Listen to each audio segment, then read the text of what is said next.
Hi friends, megastar Chiranjeevi గారిని star హీరోగా నిలబెట్టిన టర్నింగ్ పాయింట్ మూవీ ఖైదీ. ఈ సినిమాకి సంబంధించిన కొన్ని ఇంట్రెస్టింగ్ ఫ్యాక్ట్స్ ఈ వీడియోలో తెలుసుకుందాం.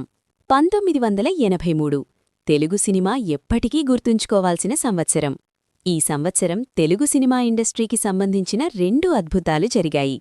అందులో ఒకటి, 3 దశాబ్దాలపాటు తెలుగు సినిమాను ఏలిన ఎన్టీఆర్ గారు ఎన్నికల్లో అఖండ విజయం అందుకొని రాష్ట్ర ముఖ్యమంత్రిగా ప్రమాణస్వీకారం చేశారు.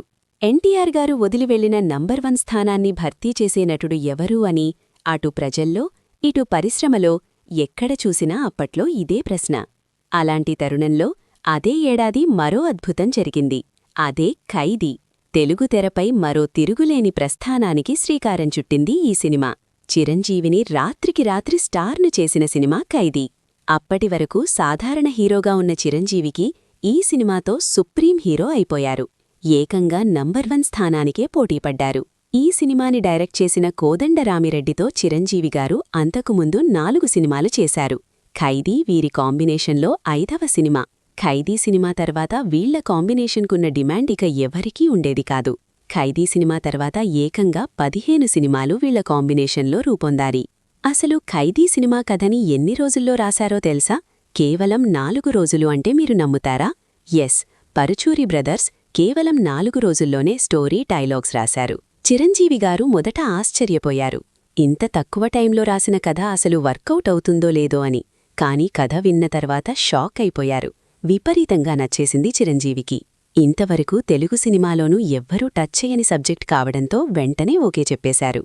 1983 జూన్ 16న మధ్యాస్ ప్రసాద్ స్టూడియోలో ఖైదీ మూవీ స్టార్ట్ అయింది. అదే సంవత్సరం అక్టోబర్ 28న విడుదలై పెను సంచలనం సృష్టించింది. అప్పటివరకు ఫ్యామిలీ డైరెక్టర్గా ఉన్న కోదండరామిరెడ్డిని తిరుగులేని మాస్ డైరెక్టర్ని చేసింది. తెలుగు సినిమా చరిత్రలో ఫైట్స్ విషయంలో, స్పెషల్ ఎఫెక్ట్స్ విషయంలో ఈ సినిమాకు ఒక ప్రత్యేకమైన స్థానముంది. ఈ సినిమాలో గన్ ఫైర్ చేసేటప్పుడు నిప్పురవ్వలు ఎగిసిపడతాయి. బాంబ్స్ పేల్చేటప్పుడొచ్చే మంటలు, ఇవన్నీ ఇంతకుముందు సినిమాల్లో మనకి కనపడవు. ఈ ఖైదీ సినిమాతోనే ఆ ట్రెండ్ స్టార్ట్ అయింది. ముఖ్యంగా ఈ సినిమాలో స్టార్టింగ్లో వచ్చే పోలీస్ స్టేషన్లో ఫైట్ అయితే ప్రేక్షకులకు ఒక కొత్త అనుభూతి. పోలీస్ స్టేషన్లో ఒక ఖైదీ పోలీసులని అలా చితక్కొట్టడమనేది మునుపెన్నడూ ఏ సినిమాలో కూడా ప్రేక్షకులు చూడలేదు. దాంతో ఈ సినిమా మొదట్లోనే ప్రేక్షకులకు బాగా కనెక్ట్ అయిపోయింది. చిరంజీవి ఈ సీన్లో చేసిన ఫైట్ తీరు చూసి యావత్ ఆంధ్రదేశం నివ్వెరపోయింది.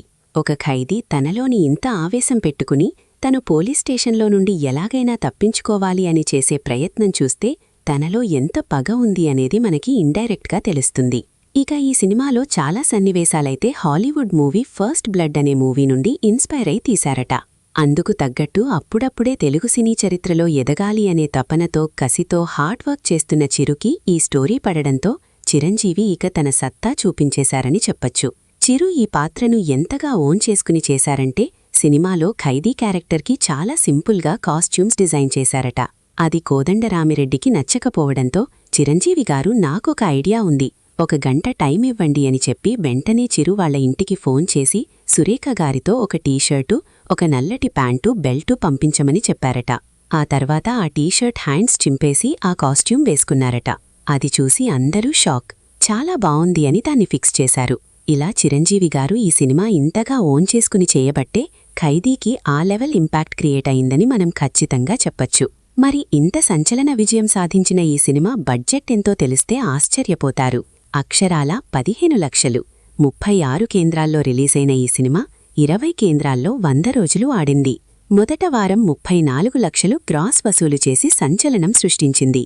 50 రోజులకు 1,37 లక్షల రూపాయలు, 100 రోజులకు 2 కోట్లు షేర్ వసూలు చేసిన ఈ సినిమా అప్పటివరకు ఉన్న రికార్డులన్నిటినీ బ్రేక్ చేసింది.